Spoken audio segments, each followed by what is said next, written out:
on, guys? This is MrTeej66's Movie Reviews. I am Mr. Teej. Today we're going to be taking a look at my second favorite horror film of all time, 1973's The Exorcist. Directed by William Friedkin, starring Max von Sydow, Jason Miller, Ellen Burstyn, and Linda Blair. The plot is about a 12-year-old girl possessed by a demon named Pazuzu, and the efforts of her mother, priests, doctors, and psychologists to try to get rid of this demon. It's the foundation for all these, evil children possessed by demon films, but it's really never been done as well as in this complete and utter masterpiece. And a huge reason for that is William Friedkin had a background in documentaries, and it really shows in the making of this movie. The shots are very simple, very straightforward. There isn't a huge amount of cut, which, I know it sounds like I'm beating a dead horse, but I really do miss when movies were much more leisurely paced and not, music video editing, which, that can be effective, but it just gets kind of annoying sometimes. Another huge reason is that there's no music in this film. It also gives a sort of documentary quality to it, because there's no cheesy jump scares,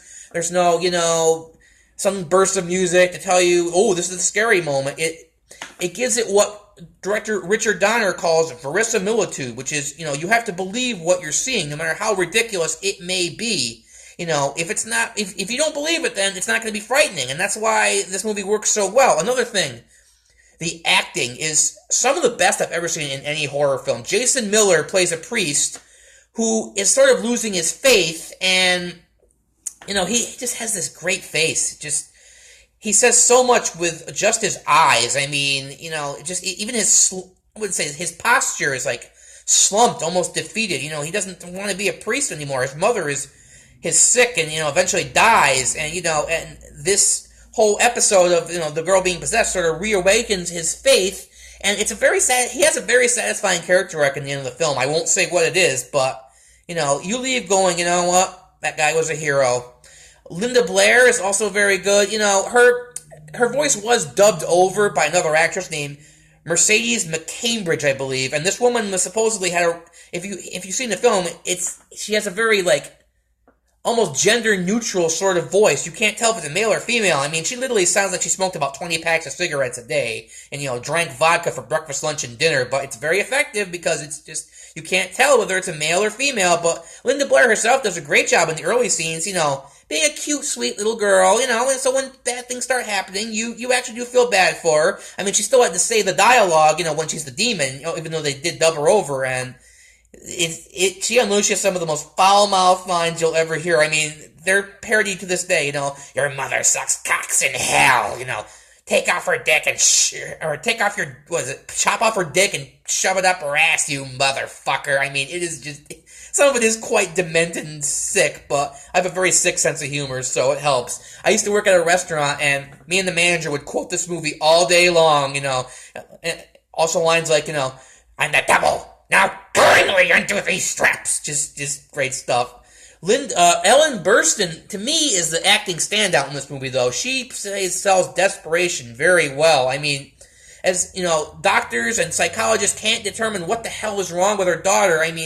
Her desperation is just genuine. There's a scene where she's basically talking to Jason Miller, and, she just breaks down. She just cries. It is one of the most effective breaking down, scenes I've ever seen. She is at wit's end. She does not know where to go, what to do, nothing. So, and I believe she got an Oscar nomination for this role, and very well deserved. Max von Sydow is excellent in this film. He's only in it for about 15 minutes. He plays an old priest who, apparently has battled this demon before in other places, and he knows he's going to have to face him again, and, he leads the exorcism at the end of the film, and, it's a small part, but he brings such gravitas and weight to it, so it really isn't that big of a handicap.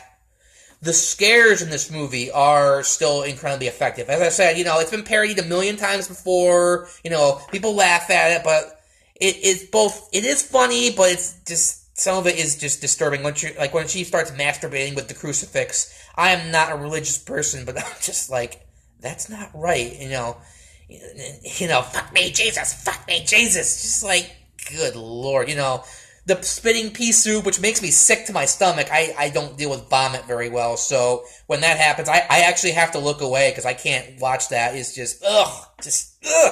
you know, there are a few nastier things in life than being spit on or thrown up on, so, ugh. So, yeah, this movie might get a laugh from some people today, but I still find it very effective.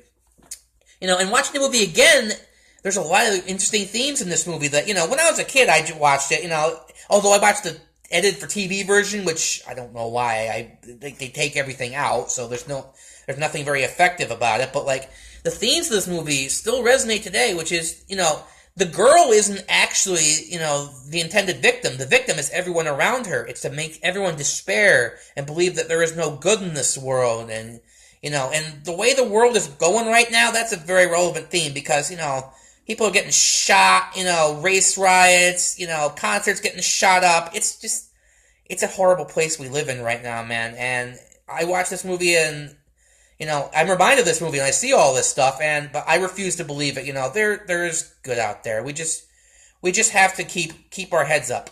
The makeup, I think we have to also give special credit to the makeup. Dick Smith, an old school Hollywood veteran makeup artist, did the makeup, and it is seriously one of the most effective makeups I've ever seen. You know, for Linda Blair as the demon.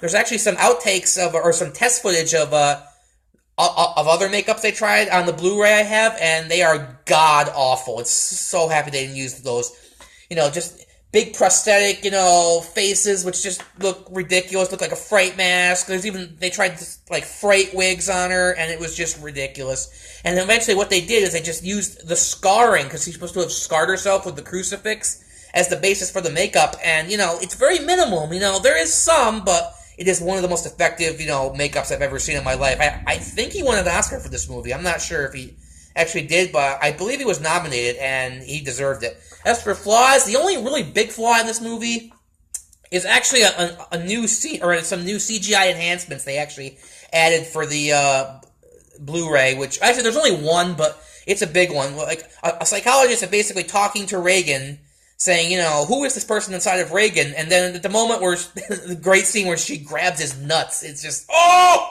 It makes me wince. They actually, like, CGI, like, the demon's face over her face, and, like, it's just awful morph. It's only for a few seconds, but it really aggravates me. Don't fuck with older movies. I don't know why they keep doing it. It's out of place, and it just irritates the shit out of me. Don't do that. But rating-wise, I mean, I'm going to say a 9.6. You know, The Shining is a little bit better, but only a little bit. This is absolutely worth watching if you've never seen it before. You know, a little older, but absolutely an effective horror movie nevertheless. Anyway, that's this week's movie review. This is MrTeej66, and I will see you next time.